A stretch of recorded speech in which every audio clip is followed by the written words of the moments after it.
Board पर JEE का problem है। वीडियो पॉज करके पहले आप प्रॉब्लम को देख लीजिए, समझिए, तब सॉल्यूशन की तरफ बढ़ते हैं।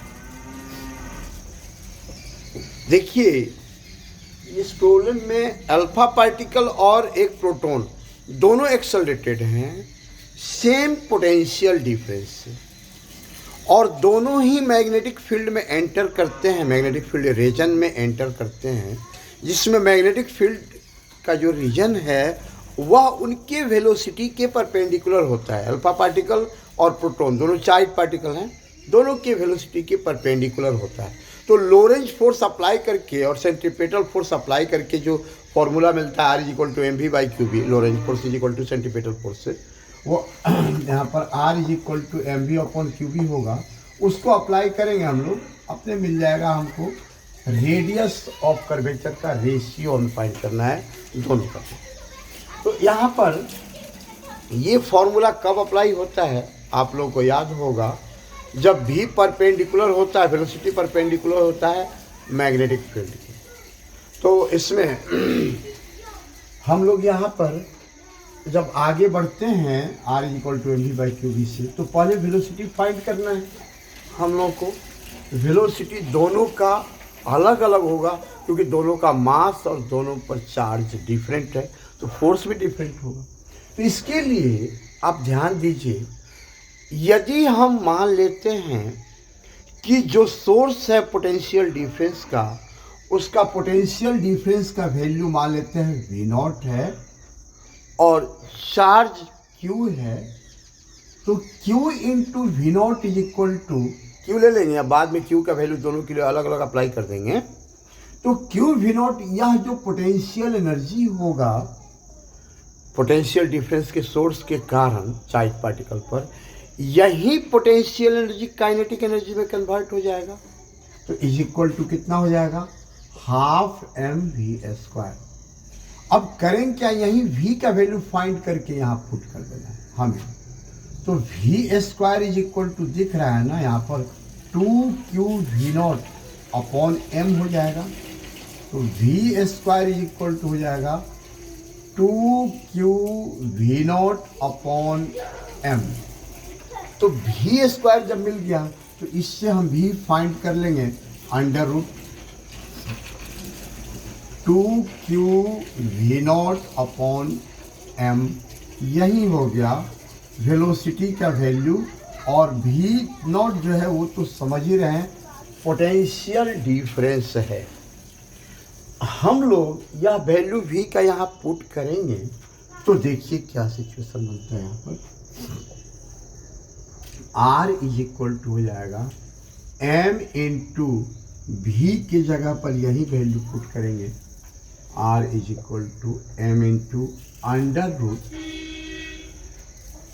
√2qV0/m। m × v की जगह पर यह वैल्यू पुट कर दिए अपॉन q × v। तो यहाँ से सॉल्यूशन में आपको दिख रहा होगा m यहाँ पर √m बच जाएगा, और यहाँ से √q खत्म कि यहाँ √q बच जाएगा।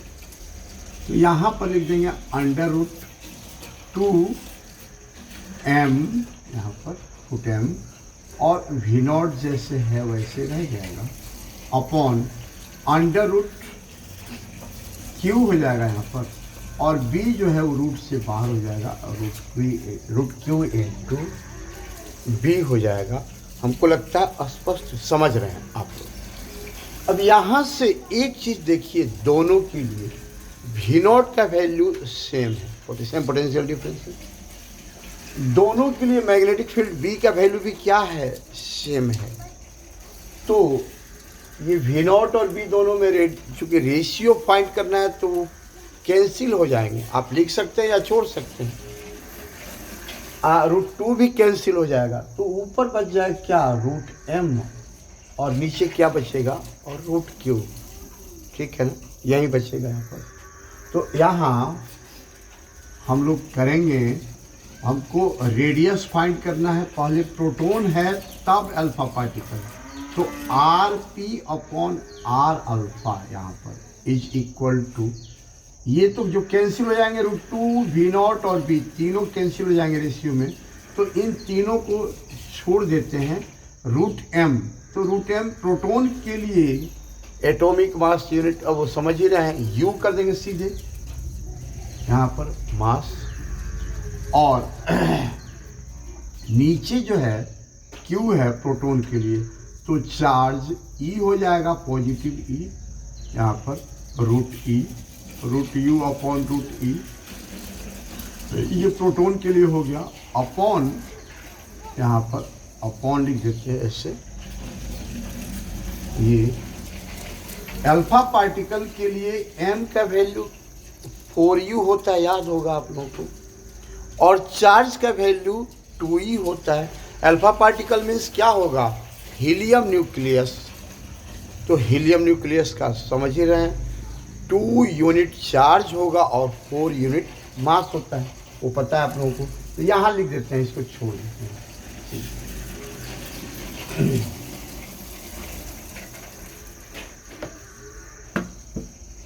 तो यहाँ पर r p upon r alpha is equal to √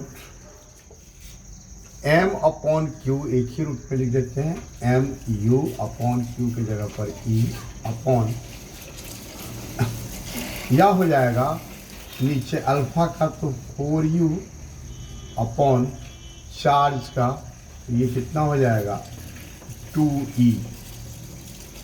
तो दिख रहा है U अपॉन U से U अपॉन E से U अपॉन E कैंसिल हो गया, यहाँ 2 2 या 4 होगा, ये 2 कहाँ रह जाएगा नीचे, तो ये कितना हो जाएगा 1 अपॉन √2, यहाँ पर दिख रहा है ना, 1 अपॉन √2। यही प्रोटॉन और अल्फा के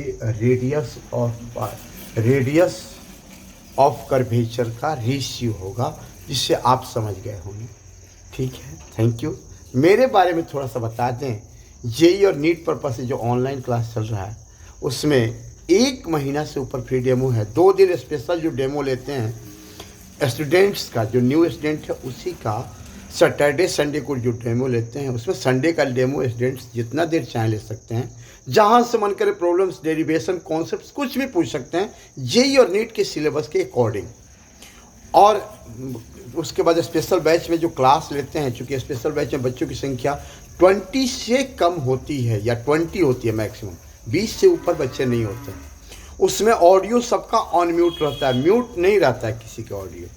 फ्यूज़ का जनरल बैच से ज़्यादा है, लेकिन उसमें फ़ायदा यही है कि बच्चे सब डिस्कस करते रहते हैं हमसे पढ़ते समय, और वो हर स्टेप पर डिस्कस कर सकते हैं। जहाँ भी कन्फ्यूजन होगा उनको बोलना है, कोई हम इरिटेट नहीं होते हैं। खड़ा होकर बोर्ड पर ऐसे ऑफलाइन जैसा पढ़ाते हैं, और बच्चे हर स्टेप को समझते हुए पढ़ते रहते हैं। जहाँ जहाँ दिक्कत होता है, कोई भी स्टूडेंट हमसे वहाँ रोक के पूछ सकता है, सीधे कहेगा सर ये कैसे हो, तो हम उसका जो भी संतोषजनक, जो भी सेटिस्फैक्ट्री आंसर होगा, वो उसको हम समझाएंगे, जिस वे से वो समझ सकता है, कॉन्सेप्ट से समझाएंगे उसको कैसे होगा।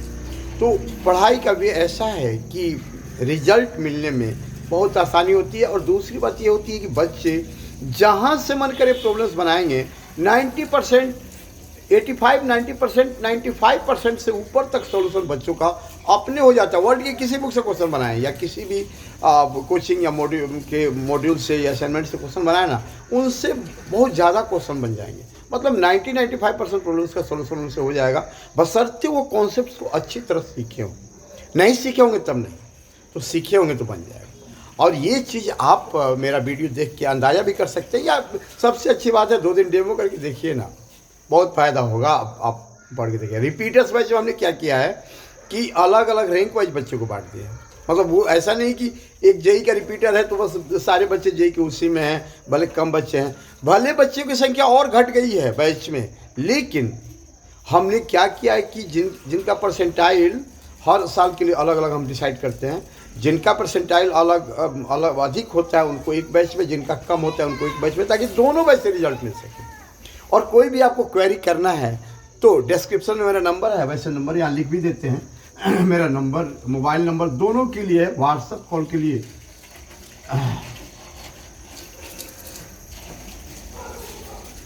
और नॉर्मल कॉल के लिए, दोनों कॉल आप कर सकते हैं।